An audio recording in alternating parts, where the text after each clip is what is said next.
All right, guys, let's get going with our personal narrative writing for today. If you are watching this video right now, you are awesome because you are doing what you're supposed to be doing.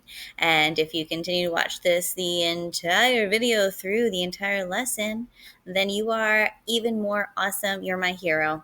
So let's get rolling for today. Today, we are not going to be moving on to the rest of our narrative yet. We're going to focus on the beginning still. And today, here's our goal. Today, I can add adjectives, and adjectives are words that describe nouns and extra details to my writing to make it more descriptive.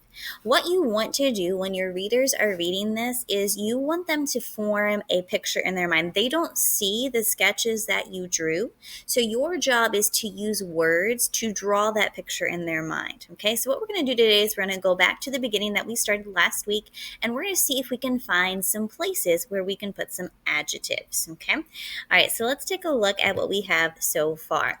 So this was my sketch that I had drawn for my beginning, and I used that to write the beginning of my story. Now, my small moment is all about when I was attacked by a mother turkey walking on the legacy trail.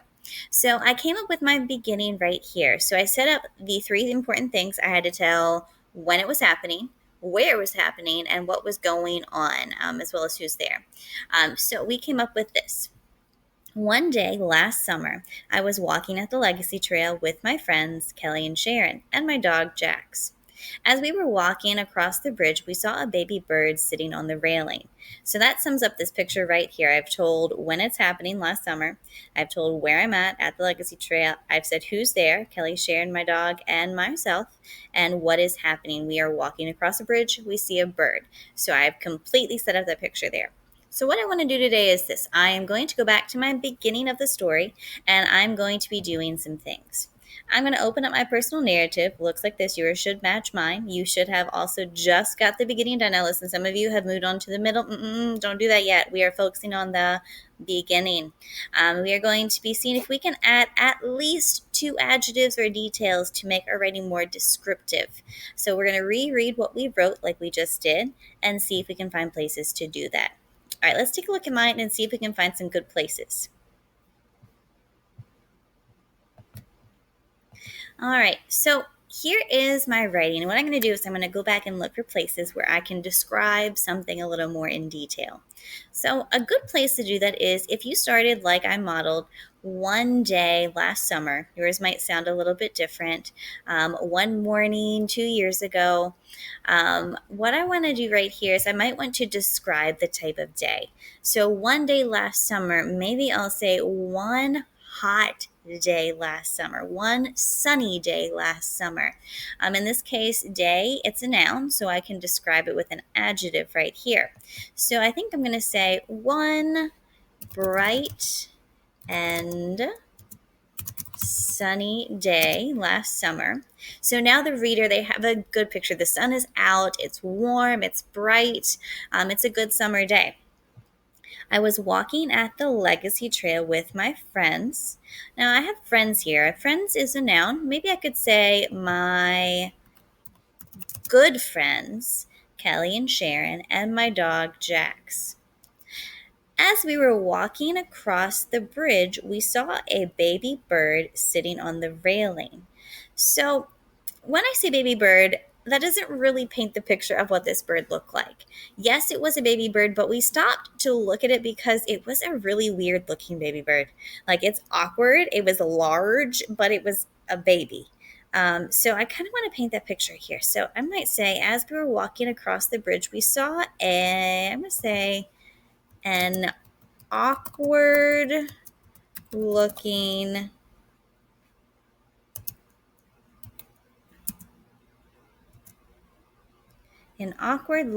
baby bird. I'm going to add an awkward looking large baby bird sitting on the railing.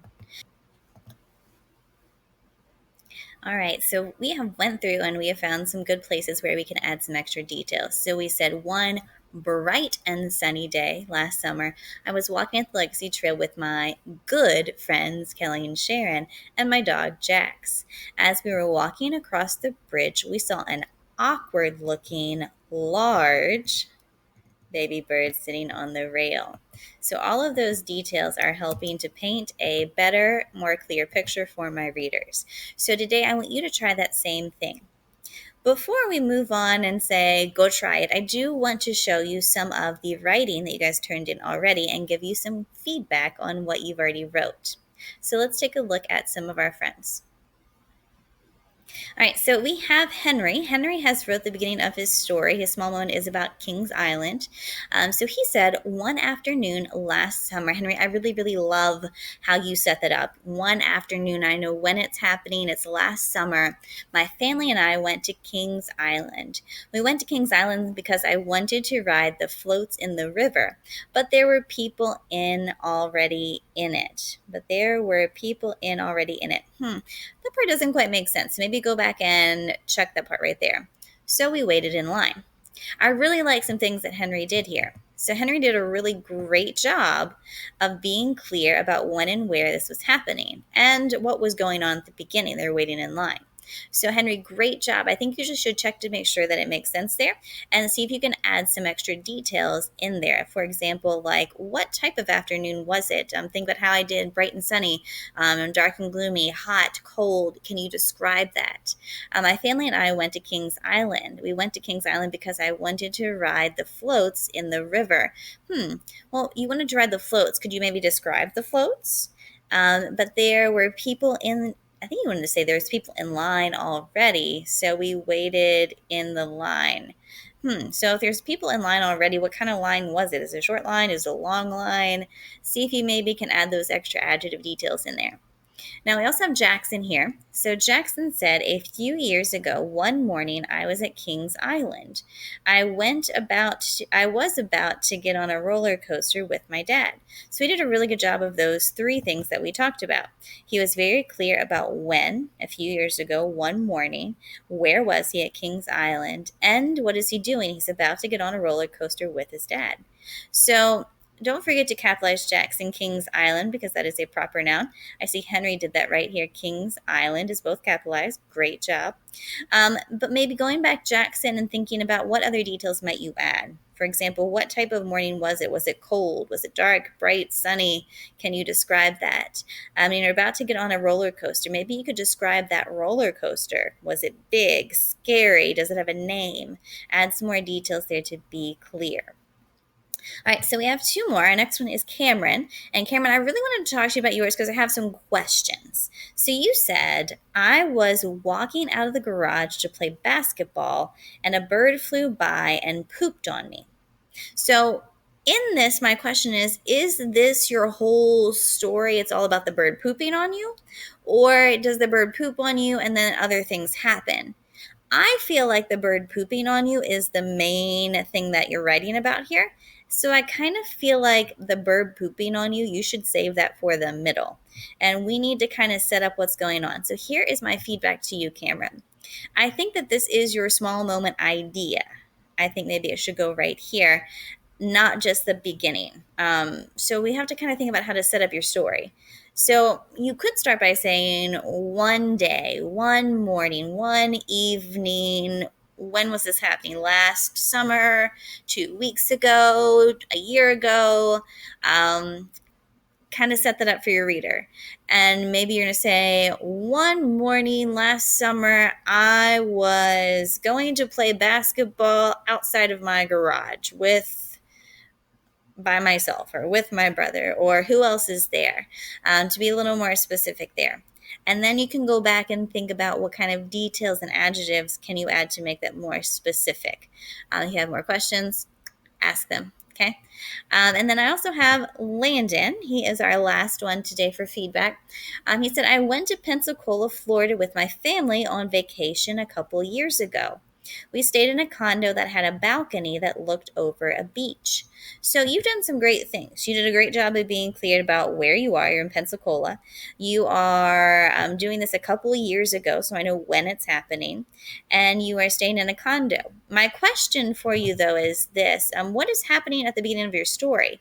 What should I picture you doing here? So I need that detail of what are you doing at the beginning. So add that detail in and then see if you can sprinkle in some adjectives to make it more descriptive. All right, so just a reminder of what your job is today. Today you are going back to your document here. It's under today. It's titled number 5, Narrative Writing Organizer, Personal Narrative Organizer. It looks just like this. If you have not seen this yet, then you are not caught up and you need to find this assignment today and type just the beginning. So what you're going to do is you're going to, once you open it, you're going to reread what you wrote already. Also, if I wrote comments to you, read the comments. They're there to help you. And then your job is to see if you can add at least 2 adjectives to your writing. If I said at least, because if you want to add more, do it. That's great. I would say 2 to 5 is a good number of adjectives to add to make it more descriptive. If you're adding like 10, I think you're going to go a little bit crazy in the adjective department. You just want to be descriptive enough where you can paint a good picture in your readers' minds. Okay, that is your job. Can you make a movie in your readers' minds without actual illustrations? Can you do it with your words? All right, so if you guys have questions, you can find me on Google Meet. Remember, I am there to help you answer questions. Jackson and I chatted last week about working through his beginning of his story. So if you would like some feedback, you know where to find me. Also, don't forget to read your comments. Now, if you have watched this entire video lesson, you are awesome. I love you, and you are doing exactly what you're supposed to do. Thank you. You're my hero. All right, go be authors.